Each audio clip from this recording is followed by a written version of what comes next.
Il est revenu.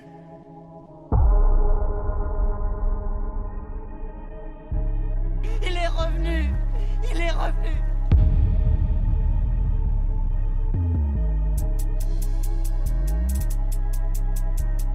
Je crois bien que je suis de retour.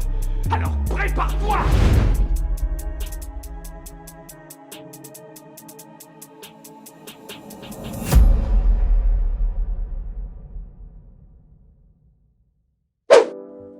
Culture Geek est de retour les amis.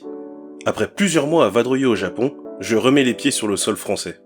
La vidéo que j'avais faite pour expliquer ma situation date du début de mon voyage, le 27 octobre 2022 plus exactement. Alors autant dire qu'il s'en est passé des choses depuis.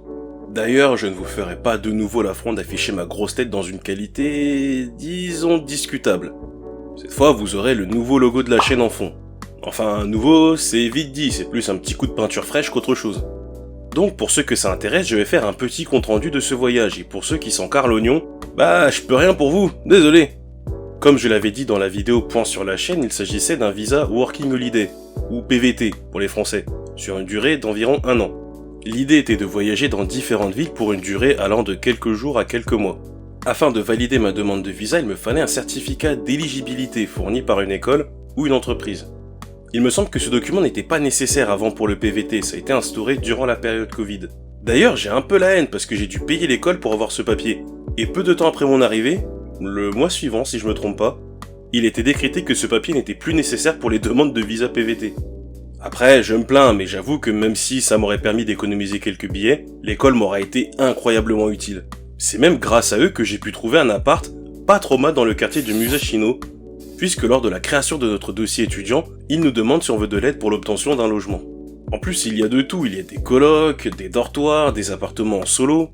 Si ça vous intéresse, je peux mettre dans la description le lien du site de l'école. Je n'ai pris qu'1 mois de cours parce que je ne voulais pas passer tout mon séjour en école. Mais avec le recul, je me dis que j'aurais peut-être dû en prendre plus. 1 mois, c'est beaucoup trop court. Je pouvais m'exprimer suffisamment pour faire mes courses, commander mon plat au restaurant, demander mon chemin dans la rue, ou dire des banalités comme je suis allé au cinéma avec des amis. Certes, c'est mieux que rien, mais c'est quasiment impossible d'avoir une vraie discussion en japonais avec ce niveau-là. Par contre, le fait d'avoir appris comment faire une phrase ainsi que du vocabulaire m'a bien aidé. Et vivre dans le pays joue aussi beaucoup. J'ai continué à apprendre quelques petits trucs par-ci par-là, à force de les entendre ou de voir faire les japonais. J'ai passé les fêtes sur Tokyo avec un ami d'enfance qui faisait le même visa que moi, plus ses colocs et des potes que je m'étais fait durant mon mois de cours. Après Tokyo, j'ai pris un Airbnb sur Nagoya, puis un sur Kyoto. J'ai eu pas mal de chance sur Nagoya puisque mon logement se trouvait à l'entrée d'une rue marchande et à 1 minute du Hosukanon, un temple bouddhiste plutôt sympa. C'est cool d'avoir tous ces restos et magasins à côté, surtout que tu peux facilement manger entre 500 et 1500 yens, c'est-à-dire entre 3,16€ et 9,50€. Je me souviens avoir mangé un ramen grande taille avec supplément viande pour 800 yens, l'équivalent de 5€. C'est plus ou moins à ce moment que j'ai pris le rythme que je garderai pendant quasiment tout le reste du voyage. En général, je partais à la salle le matin, je me douchais là-bas s'il y avait des douches, ou je rentrais chez moi s'il n'y en avait pas. Puis je partais vadrouiller. J'avais une liste par ville de lieux que je voulais absolument voir, que j'avais répartis sur mon planning.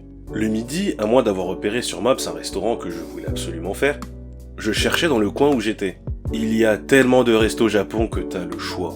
Et ensuite, je reprenais ma visite qui concernait la plupart du temps des châteaux, des temples, des parcs, puis je rentrais manger dans un des restaurants autour de mon logement. En parlant de visite, ceux qui me connaissent personnellement le savent, mais je déteste marcher. Et pourtant, j'ai presque fini par y prendre goût. En même temps, ça aurait été débile de ma part de partir en PVT au Japon et de ne rien visiter. Pendant mes premiers mois à Tokyo, c'est mon ami qui me disait « Tiens, il y a ça qui pourrait être sympa à visiter ». Lui était déjà là-bas depuis 2 mois et avait pris le rythme. Du coup, je le suivais parce que je savais qu'il avait noté des trucs intéressants à voir. C'est grâce à lui que j'ai pu garder ce rythme et donc faire autant de choses. Donc frérot, si tu passes sur cette vidéo, merci à toi pour la motivation. J'avais aussi pris l'habitude, à chaque changement de logement, de partir me balader un peu au pif dans mon quartier pendant une trentaine de minutes afin de découvrir un peu et de repérer si je voyais des trucs intéressants. Comme des restaurants, on va pas se mentir. J'ai profité de mon passage à Nagoya pour aller passer une journée dans la ville de Gifu, à environ 1 heure en train. Le château était beau, un peu relou à atteindre parce qu'il est en montagne, donc tu dois d'abord prendre un téléphérique jusqu'à un certain point et grimper le reste à pied. J'avoue que j'étais pas prêt pour ça, j'en ai sué.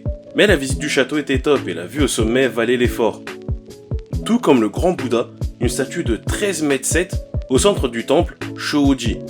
Il était assez impressionnant et j'ai trouvé le lieu vachement reposant, avec quelques familles qui venaient faire leurs prières. J'aurais voulu voir plus de choses à Gifu, mais une journée c'est trop limite. Peut-être une prochaine fois. Mon Airbnb à Kyoto n'était pas aussi bien placé que celui de Nagoya. Mais le proprio avait laissé des vélos pour ses locataires. Il n'y avait pas beaucoup de restaurants dans le coin donc je devais m'éloigner, mais quand c'était loin pour le vélo, je pouvais prendre le métro à 6 minutes du Airbnb. D'ailleurs, en allant, je passais devant un petit restaurant et vu que c'était le seul du quartier, j'y suis allé un midi pour tester. J'ai pris du tonkatsu, du porc pané et la sauce qu'ils m'ont servi avec était vraiment bonne. J'étais hyper content d'avoir trouvé un endroit où manger aussi proche et le couple qui le tenait était juste adorable. Il a fermé 2 jours après. J'étais dégoûté. Sinon, Kyoto c'était très sympa, j'ai beaucoup aimé m'y balader. Encore une fois, les sanctuaires et les parcs étaient vraiment beaux. Mais il y a quelques endroits qui ont retenu mon attention. Si vous êtes un peu familier avec ce pays, vous vous doutez sûrement des lieux que je vais nommer. D'abord, le Fushimi Inari Taisha, probablement le sanctuaire le plus incontournable de Kyoto, avec son fameux chemin de Tori. Il y en aurait 10 000, je vous laisse imaginer le trajet que ça représente. Je vais être franc avec vous, je l'ai pas fait en entier. C'est nul! Attendez avant de me lyncher. J'y suis allé pendant la période juste après les chutes de neige, donc elle commençait un peu à fondre. Je peux vous garantir que parcourir ce chemin rempli de marches, mi-gelées, mi-fondues, j'ai cru que j'allais me rompre le cou plusieurs fois tellement les marches glissaient. Mais j'ai vraiment bien aimé visiter cet endroit. Un lieu tout aussi incontournable que le sanctuaire et ses torii, il s'agit de la forêt de bambou au nord-ouest de Kyoto. Alors pour le coup, j'avoue que celui-là m'a laissé un poil sur ma faim.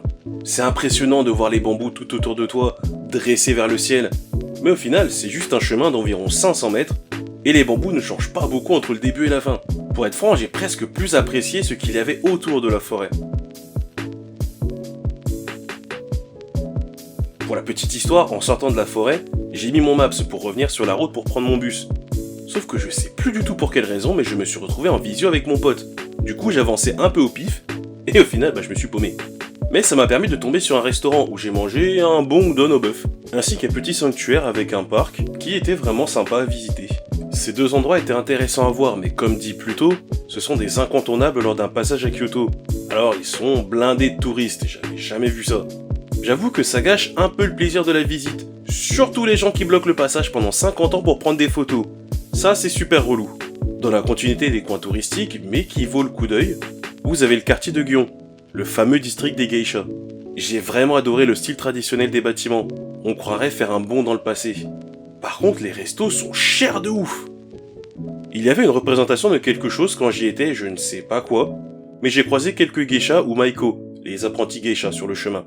Il y avait pas mal de monde, donc j'ai pas vraiment réussi à les prendre en photo, mais j'ai eu la chance de voir des maiko plus tard.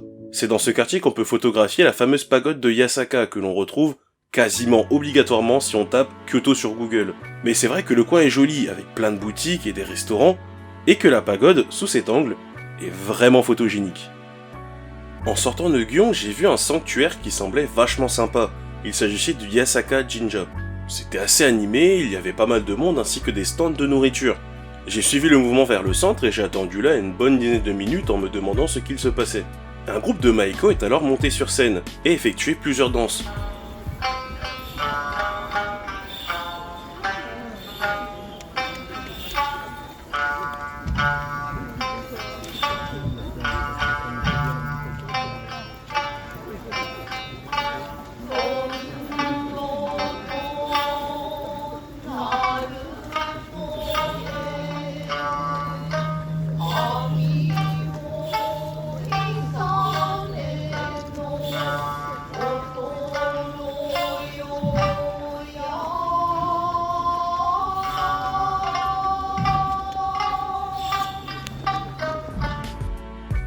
C'était assez beau à regarder, mais alors après, j'ai pas compris. Les maiko et les moines se sont mis à jeter des sachets dans la foule.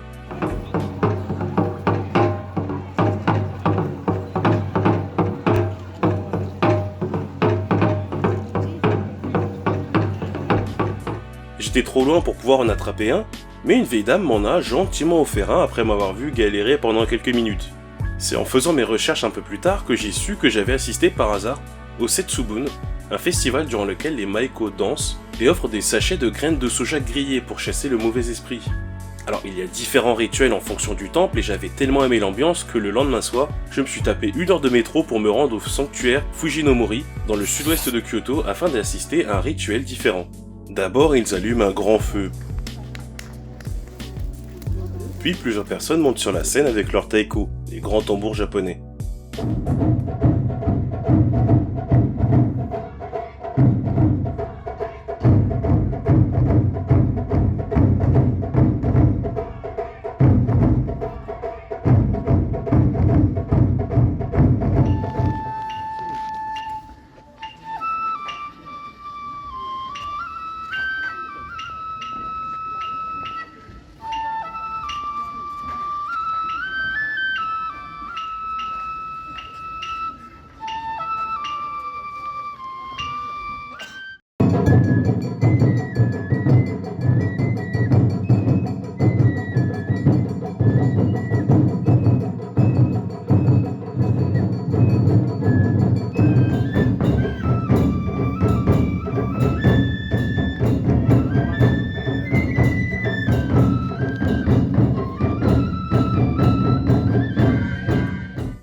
Je ne suis pas resté longtemps sur Kyoto, mais je suis content d'avoir pu découvrir ces festivals et y assister. Après Kyoto, direction Osaka, cette fois dans un logement un peu différent des Airbnb que je prenais jusqu'à présent, puisque je m'installe pour 1 mois en colocation dans une share house. J'avoue que j'appréhendais beaucoup parce que je n'avais jamais vécu en coloc avant, et qu'on était quand même 18 locataires dans cette maison.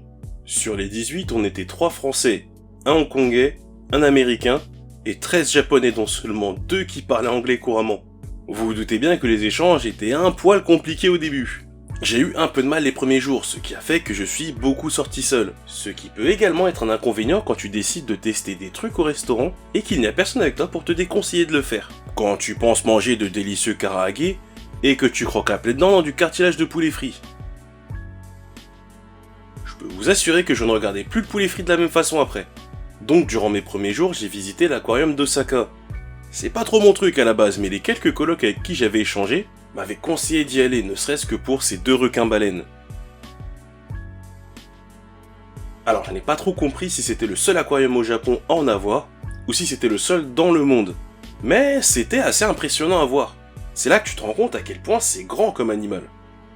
Je suis également allé faire un tour au château d'Osaka. C'est marrant parce qu'au final la plupart des châteaux japonais se ressemblent, mais c'est toujours un plaisir d'en visiter de nouveaux. Et la vue depuis le toit a un petit quelque chose de kiffant à chaque fois. En sortant du château, je visite un peu le petit sanctuaire sur le côté et tombe sur ce qui semble être une démonstration de l'art du katana.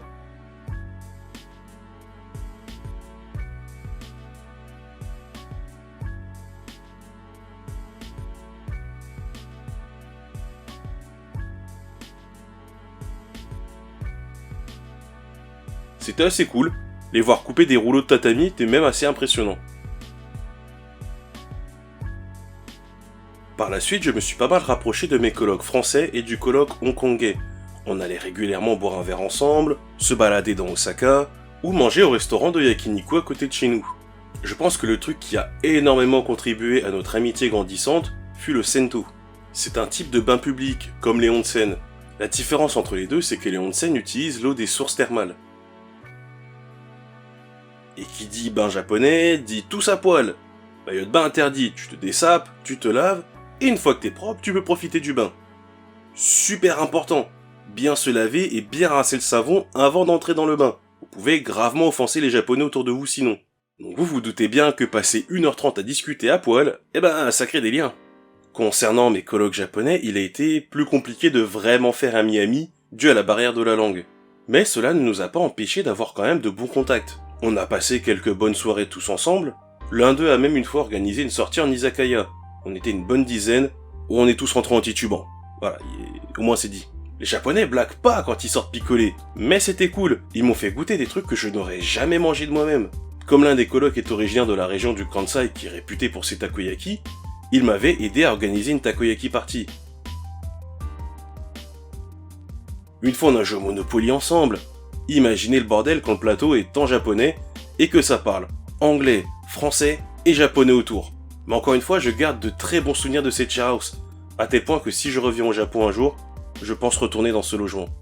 Le fait d'être à Osaka m'a permis d'aller visiter quelques villes aux alentours le temps d'une journée ou deux. J'ai vraiment bien apprécié Nara, les différents parcs et sanctuaires étaient sympas, mais forcément le truc qui m'a le plus marqué à Nara, ce sont bel et bien les cerfs. Ouais, le cliché de touriste qui va à Nara, bah j'assume, j'ai kiffé les cerfs. Tu pouvais acheter des paquets de biscuits à leur donner et tu les voyais direct venir vers toi. Alors par contre, autant c'est mignon, autant ils étaient un peu trop déter. Il y en a plusieurs qui m'ont mis des coups de tête dans les jambes, ou m'ont mordu le jean parce que je mettais trop de temps à déballer les gâteaux. Mais c'est assez impressionnant de les voir déambuler sans souci parmi les passants, voire même parmi les stands. Comme beaucoup de fans du Japon, j'ai toujours voulu goûter la viande de Kobe, et Osaka n'est qu'à 40 minutes en train de Kobe. Donc avec des amis en visite à ce moment-là, nous avons décidé de tester ce fameux bœuf. Et le moins qu'on puisse dire, c'est que ce n'est pas hyper simple de trouver un resto qui ne te coûte pas la peau du cul. Sans déconner, il y en avait un à 60 000 yens le menu, soit 378 balles. Et c'est même pas le plus cher qu'on ait vu. Dites-vous que mon loyer dans la share house était de 62 000 yens. Je n'avais pas vraiment envie de claquer un loyer dans un steak, aussi bon soit-il. On a quand même fini par trouver un resto pas mal, avec un menu proposant de la viande à 1 si je dis pas de conneries. J'avoue que je me souviens plus très bien pour le coup.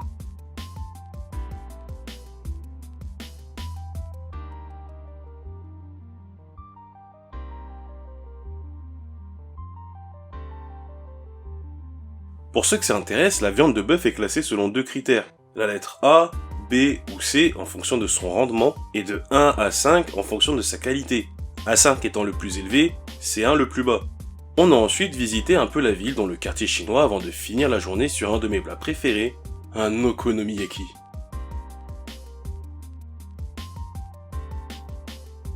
C'est également pendant mon séjour à Osaka que j'ai pu assister au fameux Hanami.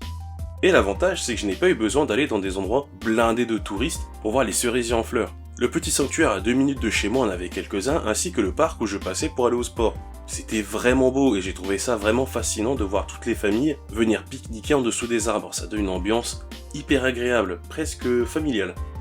Et en parlant de fête, la dernière à laquelle j'ai pu assister sur Osaka fut celle des enfants, appelée le Kodomo no I.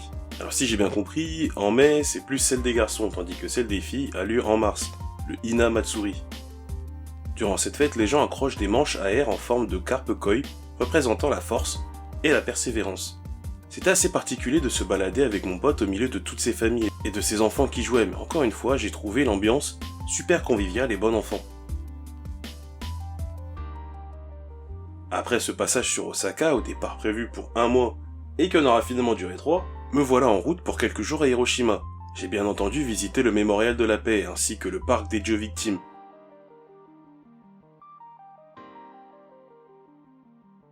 C'est particulier à voir, surtout le dôme de Genbaku, un des rares bâtiments encore debout après l'explosion.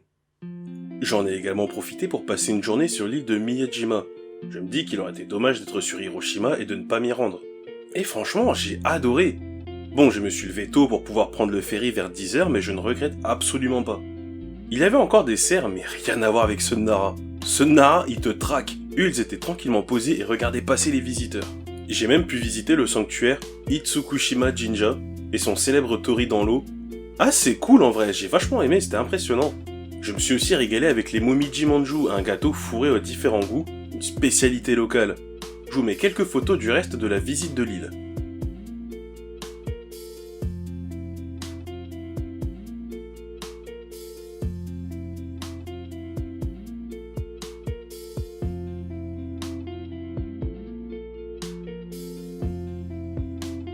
On file ensuite sur la ville de Fukuoka dans un Airbnb avec un ascenseur tout petit. Non mais sérieux, regardez-moi ça. Imaginez avec une valise, je suis rentré de face, je ne pouvais même pas me retourner. Bon, le logement non plus n'était pas très grand, mais j'y suis resté une dizaine de jours, donc au final, c'était pas hyper gênant. J'ai visité quelques sanctuaires et parcs plutôt sympas, dont le temple Nanzo-in avec son Bouddha couché de 41 mètres de long. Je kiffe toujours découvrir ces immenses statues. Après ça, retour sur Tokyo fin juin. J'aurais voulu faire plus de villes, monter sur Sapporo et visiter Hokkaido, mais mes ressources financières commençaient un peu à tousser du sang. Pour le trajet, j'avais le choix entre 5h45 de train à 145 balles, contre 1h30 d'avion à 90 balles le billet. Vous vous doutez bien que je suis pas revenu en train. Pour une question de moyens et aussi parce que ma précédente expérience avait été géniale, j'avais décidé d'aller de nouveau dans une share house. Malheureusement, je m'y suis pris extrêmement juste, donc je n'ai pas pu faire de visite avant de valider. Je crois que le proprio avait accepté mon dossier un samedi et je quittais mon logement à Fukuoka le lundi. Je précise pour que vous compreniez bien à quel point je m'y suis pris à l'arrache. La chambre était vraiment pas mal. Un grand lit, un bureau, mais le reste... J'y suis resté 2 mois et je ne suis pas sûr d'avoir une conversation avec mes colocs plus longue que « Bonjour, vous allez bien ? Merci, bonne journée à vous aussi !» Après, le fait que je sois le seul non-japonais sur 6 locataires, ça a pas dû aider non plus. Aucun d'entre eux ne parlait anglais d'ailleurs. Le logement était un peu éloigné, il me fallait 13 bonnes minutes pour atteindre le métro ou le supermarché. Bon, dit comme ça, c'est rien 13 minutes à pied pour aller faire ses courses. Mais dites-vous que c'est le plus loin que j'ai pu être du métro ou d'un magasin de tout mon séjour. Et pour couronner le tout, j'ai eu la joie de tomber plusieurs fois sur des cafards dans notre cuisine. Yes! Et je ne parle pas de petits cafards, je parle d'un truc long de 3 phalanges. 3 phalanges! Je peux vous dire que quand t'es en train de préparer ton repas et que tu vois ce truc se balader tranquillou sur le plan de travail... Ouais, t'as juste envie de te barrer loin de la maison. J'en ai tué au moins 4 durant ces 2 mois, mais on dit apparemment que si tu en vois un, c'est qu'il y en a au moins une vingtaine cachés quelque part. Bon, je préfère penser aux lieux que j'ai pu visiter ou aux personnes que j'ai pu rencontrer, au lieu de penser aux cafards. Au cours de ces 2 derniers mois, nous avons pas mal bougé avec mon pote et un de ses colocs, histoire de profiter au maximum du temps qu'il nous restait. On a assisté au Oko Asakusa Bon Odori Matsuri, qui a eu lieu début juillet. Alors que se passe-t-il durant ce festival au nom assez long à prononcer ? Eh bien, il s'agit d'une fête pour honorer les ancêtres. Le terme Bon Odori désigne une danse traditionnelle afin d'accompagner les défunts et les réconforter. D'ailleurs, pour l'anecdote, Bon Odori, c'est aussi le nom d'une attaque d'un personnage de One Piece.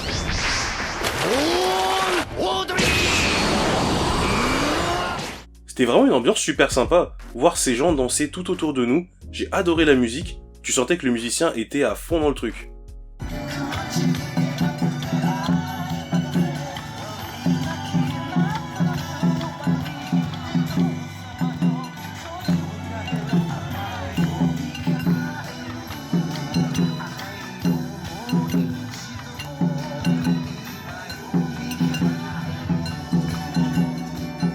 On s'est également déplacé dans la ville de Hiratsuka, à 1h20 en train au sud de Tokyo, pour le Tanabata Matsuri, aussi début juillet. Bon, je vous passe toute la mythologie qui se cache derrière, mais je vous invite à jeter un œil sur Google, c'est assez intéressant et plutôt sympa. De nos jours, il s'agit d'une fête où les Japonais écrivent un vœu sur un tanzaku, une bande de papier coloré, et l'attachent à une tige de bambou pour le transmettre aux divinités. Avec toutes ces banderoles accrochées, c'est très coloré, et absolument magnifique à voir. Encore une fois, j'adore l'ambiance des Matsuri, c'est incroyable, je m'en lasserai jamais. Par contre, un truc dont je pourrais me lasser, c'est d'avoir entendu la même musique en boucle de 10h du matin à 17h. Au bout d'1 heure, on n'en pouvait déjà plus. Quelques jours plus tard, rebelote, on est allé faire un tour au même festival, mais dans le quartier de Asakusa cette fois.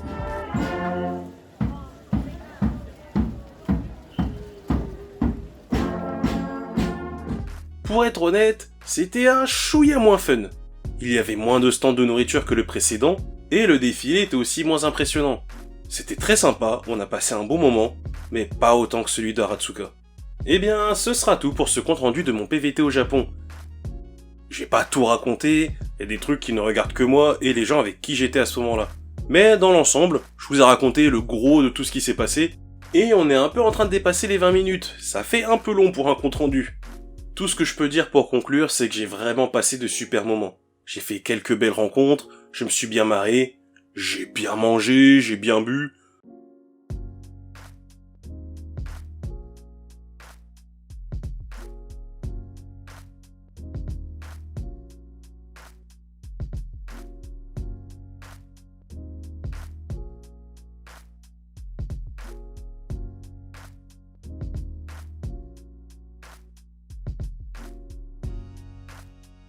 Bref, 9 mois qui m'auront vraiment marqué. Mais maintenant que je suis de retour, j'aimerais continuer les vidéos. Je reprendrai donc les let's play, découvertes, nostalgie, multijoueurs, ainsi que les reviews de séries et les Beyond the Voice. J'ai également quelques idées de projets que j'aimerais beaucoup mettre en place avant la fin de l'année, mais je ne vous en dirai pas plus pour l'instant. Enfin, je dis ça, mais il y a quand même un indice dans le générique. En tout cas, un grand merci à ceux qui sont toujours là malgré cette longue, très longue pause, et encore désolé pour la qualité de son médiocre de certaines des dernières vidéos. Vous pouvez laisser un commentaire, mettre un pouce en l'air, ça fait toujours plaisir, N'oubliez pas d'activer la cloche lorsque vous vous abonnez, vous recevrez une notification lors des prochaines sorties de vidéos. N'hésitez pas à me rejoindre sur Twitter, je poste régulièrement des trucs en lien avec l'actualité geek, vous trouverez le lien dans la description. Et moi je vous dis à bientôt pour une nouvelle vidéo. Ciao les geeks!